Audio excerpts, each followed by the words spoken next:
mentor. I've been involved with the GMI for many years as initially as a corporate sponsor at Clarivate, and I became a mentor for the first time, mentoring a wonderful young gal out of Rwanda, Christine. And then I had another mentee out of Jamaica, Karil, another great young gal. And this mentorship with Odeh is super fun because it's bringing together my lifelong journey in sustainability as a professional, leading sustainability at global companies, public and privately held, along with my love for mentorship and the Aspiring Climate Leadership Program.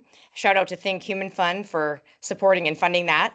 But a really nice intersection of really helping to advance sustainability and doing that through mentorship. So it's been just a blast working with Odeh. We're on our 10th week now, and he's an amazing young man who has big ambitions, a lot of energy, a big brain. He's tons of fun and is pursuing a degree in renewable energy engineering with a focus on biomass, living in Honduras. He has a very heavy schedule of classes and labs and off-site field trips, and he's also the chapter of the Student Energy Group. And Odeh has an interest both in the technical side and the policy side. So this is going to be a great conversation. You're going to love Odeh and hearing his story. So without further ado, Odeh, I'll turn it over to you to share a little bit about yourself, your journey, and what got you into this field, what excites you, and on your career path. Yeah, so thanks everyone for joining. It's gonna be, if it's just like the 10th of the things that we discuss with Marilyn on each session that we have, it's gonna be amazing. So as Marilyn was introducing myself, I'm from Honduras. It's a country in Central America. I'm studying renewable energy engineering. What got me started with renewable energy engineering? I mean, I was pretty young, so I honestly had nothing in my mind as to pursuing a future. I love nature. I saw the news and I saw that renewable energy was a thing.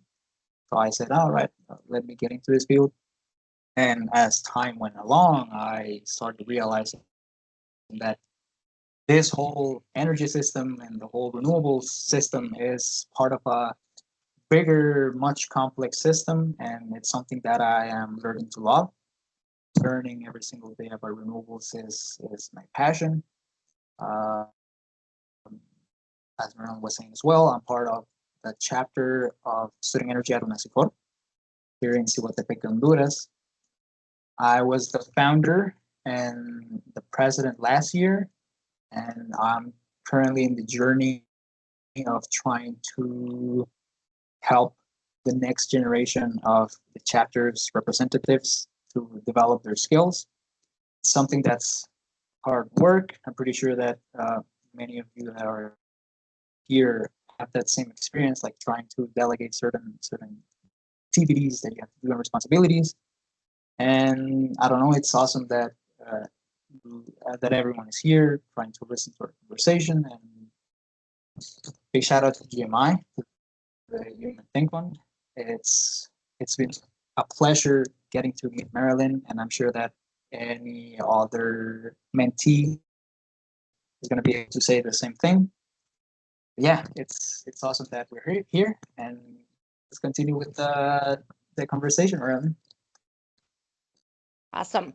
Yeah, it's interesting to hear different people's journeys or career path, and it's always fun to try to see what gets people into sustainability. And for me, I was kind of in sustainability before it was a thing. Not to date myself too much, but before sustainability was really a word that people knew, there weren't sustainability degrees or programs or titles and jobs. And so something to keep in mind as you're pursuing your career. Who knows what the landscape will look like in 5, 10, 15 years, but if you can figure out what you're really excited about, what really gets you energized, and what you're interested in, the what the work world looks like, that's always morphing and shifting. So stay true to like what you're interested in and keep pursuing those things. So I always loved health. I loved long-term health effects on people, the environment, and that led me to the world of sustainability. So it's a very big, broad topic, but regardless of what field you're studying, there's going to be so much rapid shift and change. Just be ready for it and enjoy the ride. So with that, Odeh, I wanted to ask you about, as we've talked about many times when we chat, there's so many global challenges. And the United Nations Sustainable Development Goals are really terrific because they provide this global framework that was agreed upon back in 2015. There are 17 massively big global goals that we're trying to achieve as a world. And so as a result, there's a lot of variation in what those solutions can look like, depending on geography and regional differences. And through this mentorship, I've learned a lot from you about Honduras, the Global South, and I'm really curious for you to share with your perspective on what those sustainability challenges look like based on what you've seen so far in your young journey. Right. Yeah. So as far as I've been studying, as long as I've been in this road in sustainability, I've been truly blessed. I've had a lot of experiences that have let me see things at different perspectives and same perspectives as in different regions. So with, I guess that the first experience that I had that involved seeing things differently was in my second year in college. I remember I received like a link that said fully sponsored program for aspiring young leaders of the civil society. So it was an event promoted by INCAE. So they're this pretty big Latin American university. So I think they're like the biggest here in Latin America. So that was awesome. I got to spend a weekend in Salvador, and that's the first time that I can say that I experienced sustainability as like directly linked with the industry. We had a lot of professionals that had worked regarding sustainability and sustainability coming from the civil society, which here in Latin America, I'm speaking from my experience in both Honduras and some friends that I have in Latin America, that's a big issue. So there's a lot of conflicts that we have in Honduras, and I can say that they might reflect on other countries in Latin America. So the fact that that university had a strong focus as to sponsor, we were 30.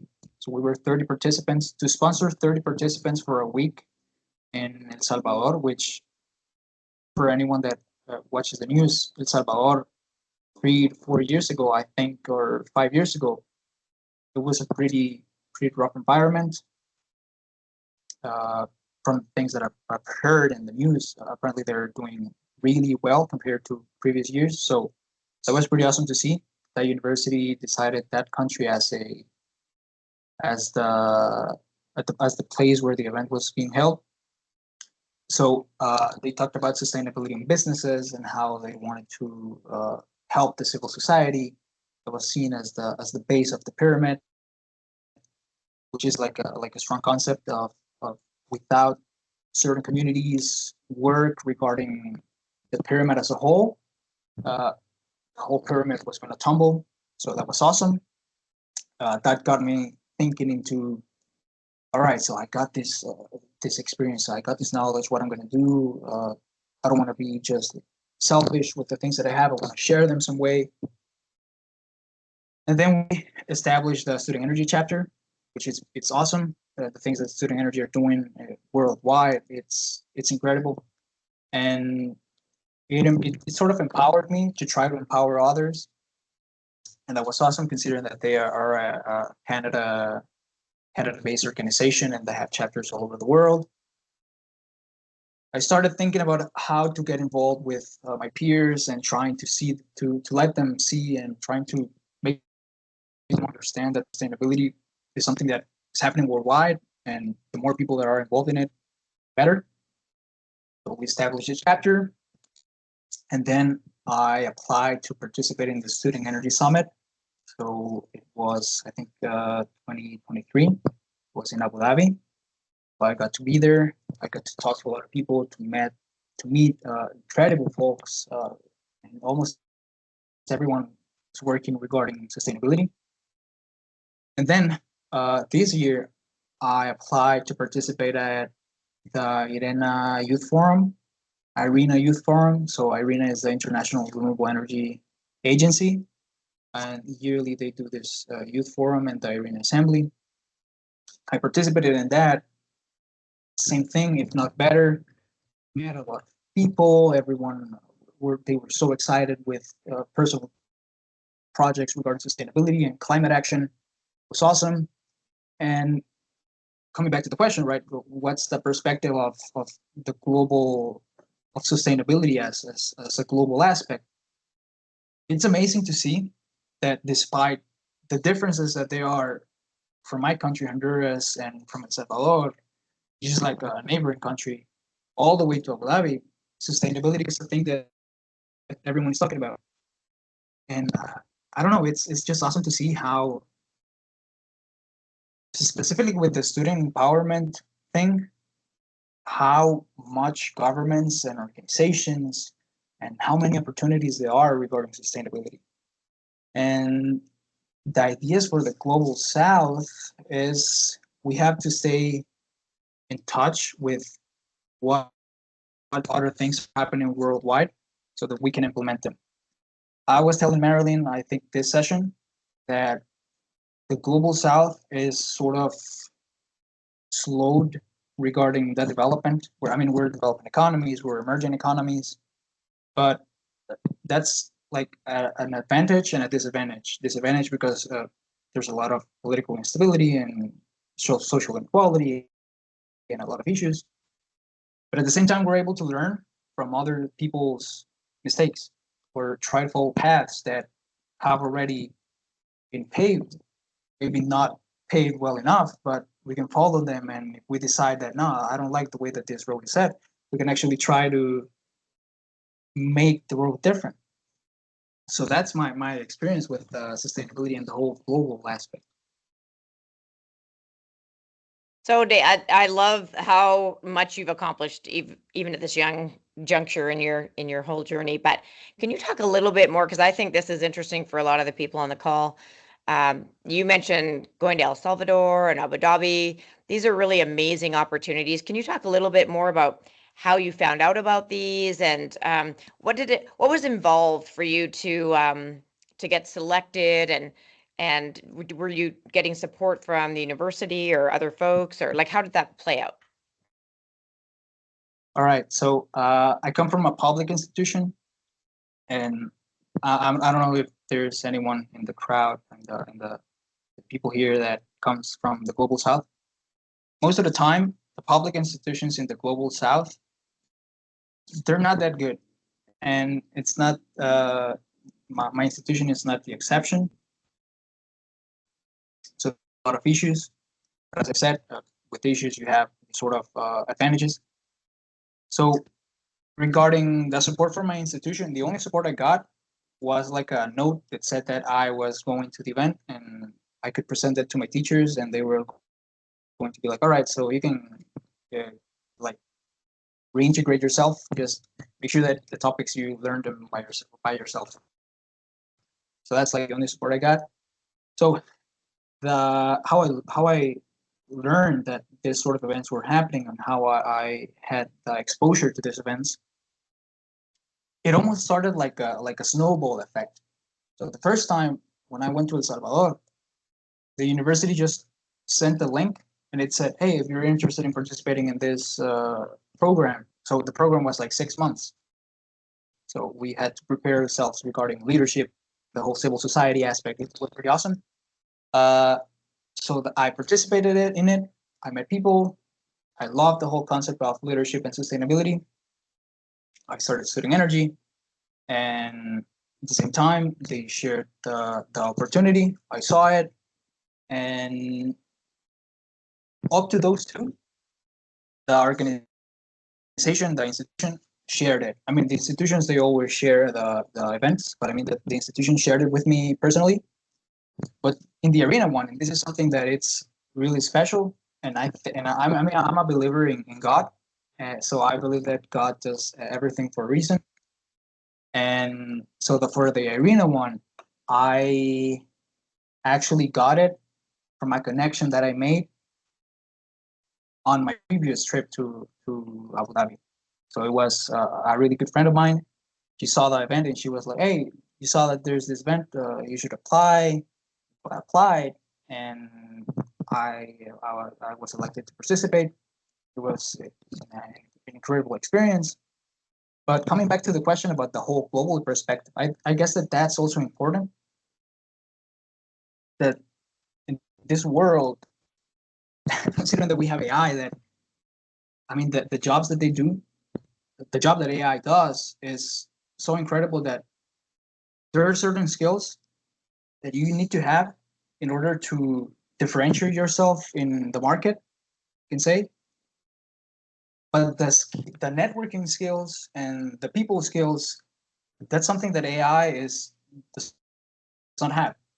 You just being able to talk to people and interact with them and being like friendly and just being an interesting person to talk to and being interested in what other people have to say. I guess that's something that has allowed me to experience a lot of the experiences that I've had. And it's the same with the GMI. I mean, I received the link. I decided, oh, it sounds like a good opportunity. I'm gonna to participate. I'm gonna apply to participate, and I eventually participated. And I'm here to talk with you. The experience has been awesome, and yeah, that's basically it. People skills, networking, staying true to yourself, as you said. It's something that I am really passionate about. I'm not just applying just to apply. It's something that I consider that it's going to help me in my professional development. And yeah, it's been awesome.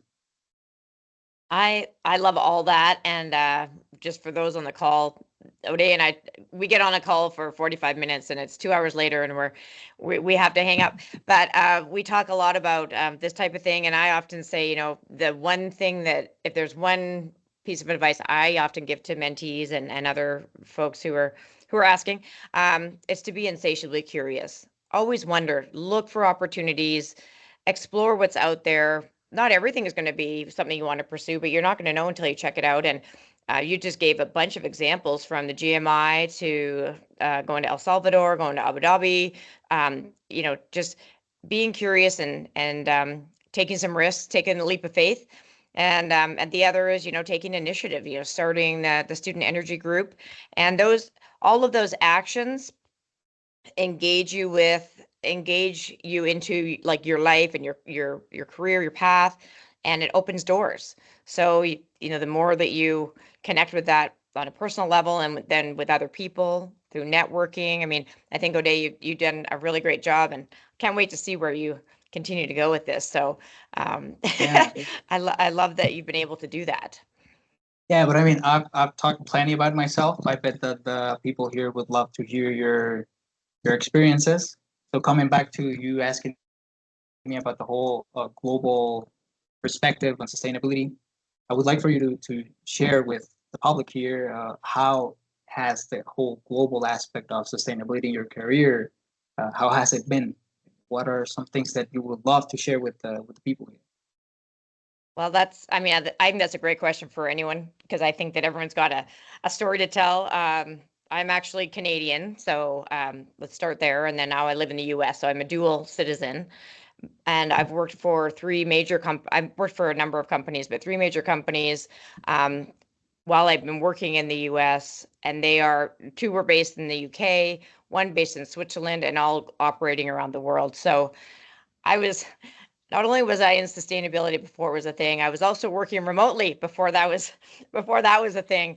So all of those roles I did remotely, which is kind of just was my path. But it also, given the nature of being such a global function, being located in one particular area was less of a factor. But I think what it illustrates is that the global nature of this work. And when you work for a global company, and my personal perspective in leading global sustainability, these companies operating in anywhere from 20 to 40 countries and thousands of people, there is the challenge between having some level of standardization and rolling out initiatives across the entire organization, and then also being able to be sensitive to and smart about implementation that suits the local needs. So different regional contexts, different local requirements, those have to be taken into consideration as well. And that's really the big kahuna challenge for the whole world. We all have similar issues, but the solutions are going to be different. And so I think that's having that global mindset while at the same time being able to adapt and be flexible on localization. And when I think of sustainability, I think of the environment, the social, the government. So there's a lot of sustainability gets into the environment bucket for obvious reasons, but there's also the social side. So the rollout and implementation of employee resource groups and diversity, equity, and inclusion programs. There's going to be very different issues and challenges in different parts of the world, but everyone's got issues and challenges. So, but it's not a one size fits all. However, the vision is for, to protect the climate and our environment, to protect people and provide equity and justice. The ultimate, the goals are, the vision is the same, but how you do it and having that global mindset. When I come back to the Sustainable Development Goals, I think the goal number 17, working together and collaborating to achieve the goals, is fundamental. I often say, like, even if in any organization or company you got everything perfect, our world is so interconnected that there's no way that we can actually achieve any of these goals alone. So, I mean, it comes down to the supply chain and relationships. You mentioned, the whole networking, the people side of it. I think in our world today, communication, interaction with people becomes even more important. The more that it's kind of an oxymoron. The more data and AI and technology and all, I mean, we're just, overwhelmed by it all. But at the end of the day, your interpersonal relationships becoming that more paramount. So the GMI provides a great opportunity for that. And I think, Odeh, you illustrate that with all of your achievements so far. A lot of it is relationship based, right? All Yeah, around the yeah, it world, is. all around the world. Yeah, yeah. I mean, I guess I was born into the world being connected to each other. So, I mean, to me, the global south, I consider myself in the privileged part of the whole social aspect of it. So just being able to me personally, being able to say that I'm privileged and just identifying it, just like being able to identify myself, like the self exploration and realizing that the things that I've done and everything that I've achieved and the whole opportunities that I have had, it just makes me think that, oh my God, there's just so much that there is out there to give. And if you could just like lend out a helping hand, how much better the future will be. And I guess that reflects a lot with the whole part of the climate change. You said that a lot of the things that happen worldwide, they might adapt to a certain part of the world, but to another part, it might be completely different, but it also might be like the same solution to the root problem. So just having that idea, right, that oftentimes it's just about, I remember you mentioned it one of the first few sessions that we had. Oftentimes it's just about having a conversation with someone, just talking with someone, understanding what they think about their point of view in something. And eventually, if you stay true to yourself, you'll meet the right people that want to do the same things that you want to do, not necessarily something related to climate. It might be, I mean, it might be something related to climate, but not in the technical part. It might be on the financing part, it might be on the policy side. But having the like trying to work on that aspect of it, I might need to try to focus on what are some solutions that have implemented somewhere around the world that I can implement them. I'll try to meet the people, talk with them, and see things that they want to do. And I mean, I bet that with the work that you had, you often had this sort of situations, right, where you're capturing yourself trying to not necessarily find a solution to a problem that was somewhere else in the world, but just like seeing the connections certain aspects had to one another? Is it something that happened to you? I mean, you said you worked on 3 major global companies, so regarding sustainability, is there something like a road that every work that you had to follow, like a specific Hmm. like a tunnel vision regarding sustainability, or did you not see any of that? I think I understand what you're asking. No, it's a great question. So, um, the what I love about sustainability is that it is a very like you're constantly learning and you have to adapt. And because the word sustainability, if you ask 10 people, they would have there might be 10 different answers as to how they would respond and what they perceive sustainability to be. And they probably all be right. Um, but sustainability is now just for me an umbrella of how we really should function. And like we've talked about, it always is a bit of a paradox to me that we have like sustainable investing. And so what does that mean? Everything else is unsustainable. So why would we do that? So, so I often say sustainability truly, if it's fully integrated, we aren't even talking about it anymore. It's just how we operate. Well, we're a long way from that. But really, like if you're running a business, if regardless of where you are in a company, and back to your question, so in a global corporation, you have all these different functions, and everyone's got their role and their responsibility.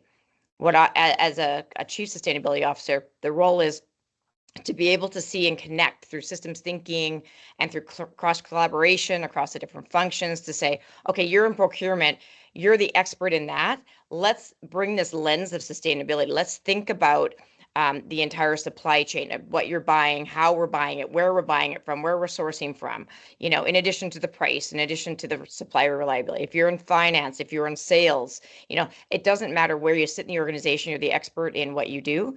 Let's bring that sustainability lens and let's do it in a way that it's all I in a in a in a strategic manner so that we're all heading towards the same place. And one of my little things that I like to say is that I take random acts of sustainability and I bring them together so that we're all headed in the same direction. And kind of doing that through cat herding, like bringing it together, helping it make sense, meeting whatever requirements, and then setting ambitious goals and targets and trying to track progress against those. But it really takes everybody. I mean, if someone thinks that there's going to be a sustainability person or a team that's going to make a company sustainable, you've already lost you've already lost the game. Mm. That's not how it works. So really the relationships, the cross collaboration, and the systems thinking is paramount to success in trying to achieve any type of truly sustainable, ambitious efforts. So that's been the common thread for me for sure. So collaboration, I had system thinking. I was what yeah, systems thinking. I was wondering, Odeh, if you could share a little bit because I think it's really interesting where you're at, and I think with a lot of the folks on the call, um, at this place in your journey where you are interested in the technical side, you're interested in the policy side, you're interested in kind of you have this global mindset, but yet you want to help in Honduras. Like, talk a little bit about how you're navigating through that because it can be exciting Yeah, and challenging all at once. yeah, it is. It is exciting. It is challenging. It's also a bit scary. It's almost like a. I remember I saw somewhere that the 2 most important decisions that you have to make in your life is who you're gonna marry and the career that you're gonna pursue. I'm not sure about the second one, but yeah. But I love the renewable energy career. It's something that I would like to pursue. Who knows in the future where I'm gonna head into? But just as of right now, sustainability is a part that I'm actively pursuing. And with my experience, with my travels, with the opportunities that I've had to talk to people in different stages of their career, I've seen that there are, me personally, I've seen that there are 2 main areas that you could pursue, which first one might be the technical part of sustainability, and the other one might be sort of like the desk job type of sustainability. And I don't want to sound like despective towards those desk jobs, but I mean every job regarding sustainability has an impact on sustainability as a whole. But that desk job might be either an administrative role, a financial role, a policy role, a role in the policy making. So since everything is so interconnected, it oftentimes makes me wonder, all right, so if I want to help promote sustainability, the system has to work together. So in order for the system to work together, there has to be a certain group of people that understand the concept of sustainability and understand the point that we want to be as achieving, as you said it, right? Instead of calling it uh, impact investment, that we can call it investment as a whole, and in sustainability has already been integrated into that investment. So in order for us to have that sort of environment, there has to be a lot of people that understand the concept of sustainability.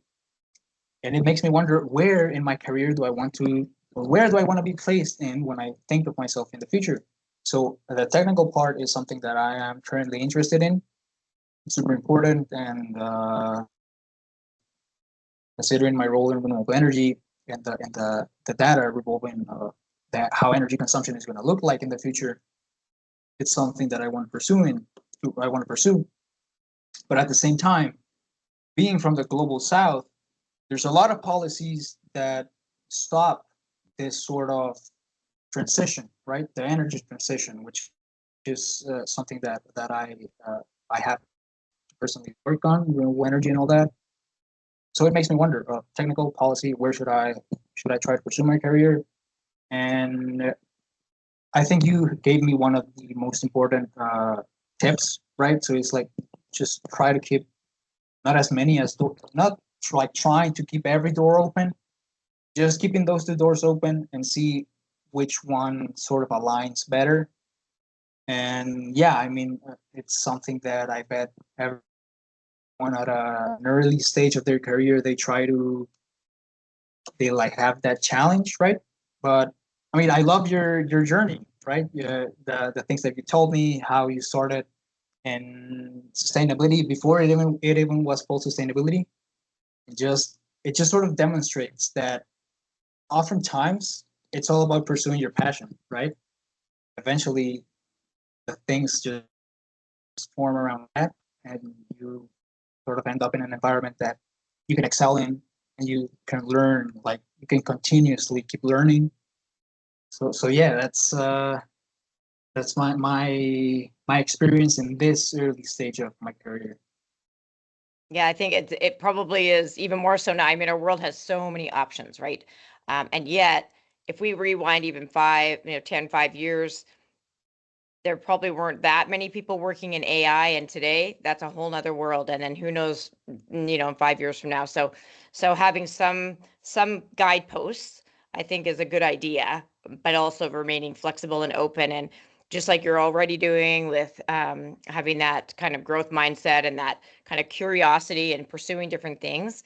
Amazing doors can open. You just never know what's behind it, right? You got to open the door to know what's behind it. Yeah, So, yeah, and that can be very yeah. exciting, right? So I love that you're doing that. And I'm looking at the clock. Yeah. Okay, so we talked about the global mindset. You talked about your arena. Let's talk a little bit about the GMI. We do a lot on LinkedIn. Today you just got your premium, so that's very cool. But Yes, talk a yes. little bit about how you've used it so far to maybe unlock some opportunities or learn things, and what you are hoping to be able to do more with both the GMI and with LinkedIn. All right. So one of the issues that I personally experience, I'm sure that most of the people here find themselves having that issue as well, is trying to determine which skills are the ones that I should try to focus on developing, right? Because I mean, with the internet, we just have so much access to information, and it's oftentimes like not useful information. So just trying to determine which skills are the ones that you try to develop, or you should try on developing. It's something that I have had issues with personally.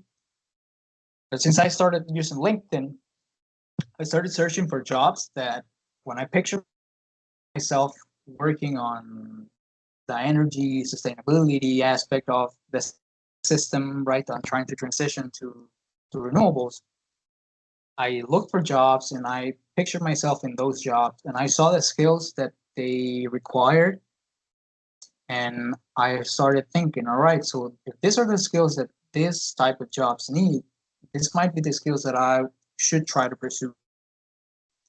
I guess that's the main part of the things that I've done. I mean, LinkedIn is I have barely started using it. It's still overwhelming. I'm not sure how used to LinkedIn are the people here, but it's an awesome tool. I remember I saw that there's many other tools like LinkedIn, but that's the one of the ways that I've used it. So, but I want to know how you use it. Like, what are your? I mean, what is your main use? The main use that you find for LinkedIn? Yeah, Is no, it well, the first of same all, case? yeah, no, I'll tell you, I love though, that's a great tip for anyone who students on the line here.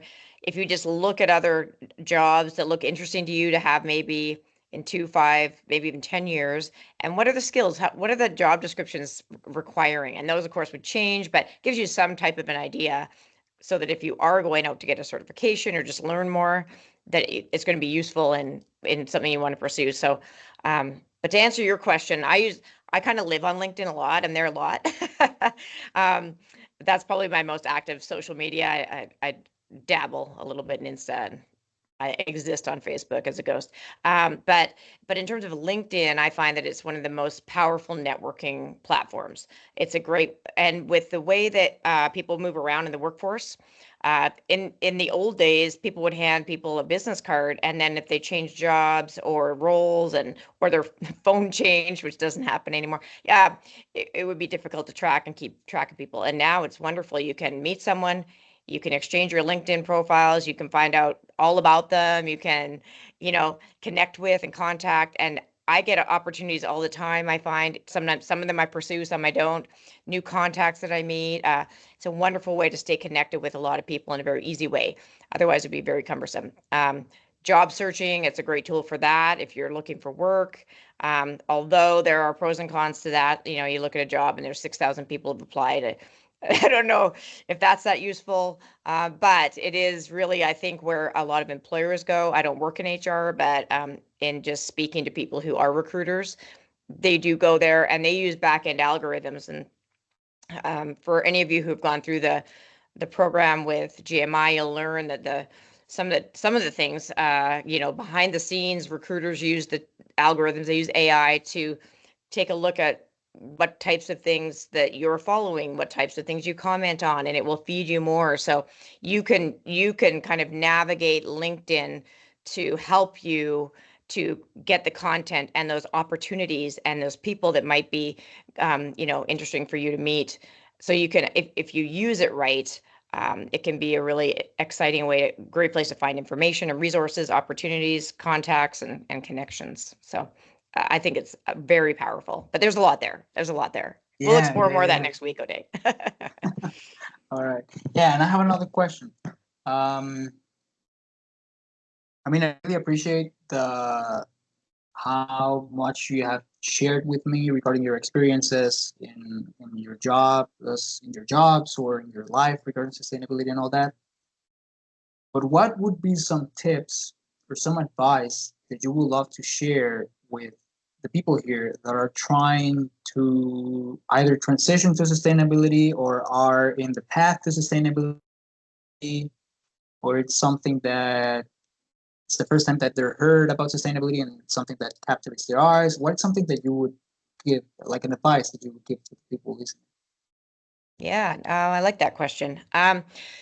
So sustainability, I think, is kind of here to stay. And like I say, in the perfect world, we don't have to differentiate things that are sustainable versus aren't, but that's the world we live in. And so it's very important and that people understand the holistic nature of what sustainability means, particularly in a business context where there are what are typically called three dimensions: environment, social, and governance. So there is caring for the planet, caring for people, and then doing it in an ethical and transparent way. So fundamentally understanding just the basics of what that is. And there's all kinds of stuff you could look online and get that basic understanding. And then whatever it is, the area of interest that you want to go and pursue your career. Now, in your case, you're very specifically focused on renewable energy, which is clearly on, you know, at the outset is in the environmental piece. However, advancing renewable energy also unlocks a lot of other socioeconomic factors, right, and opportunities for different parts of the world and for people. However, other roles, someone might be really excited about being a buyer. So what can you do there? Well, you can start to look at how you buy, what kinds of things you buy, and what I call the lens of sustainability. So whatever career path you're pursuing, it will behoove you to have that perspective, because sustainability brings with it equity, efficiency, caring for people and the planet. And I would hope that you'd want to go for work for companies or organizations, profit, nonprofit, doesn't matter, who are trying to pursue those goals.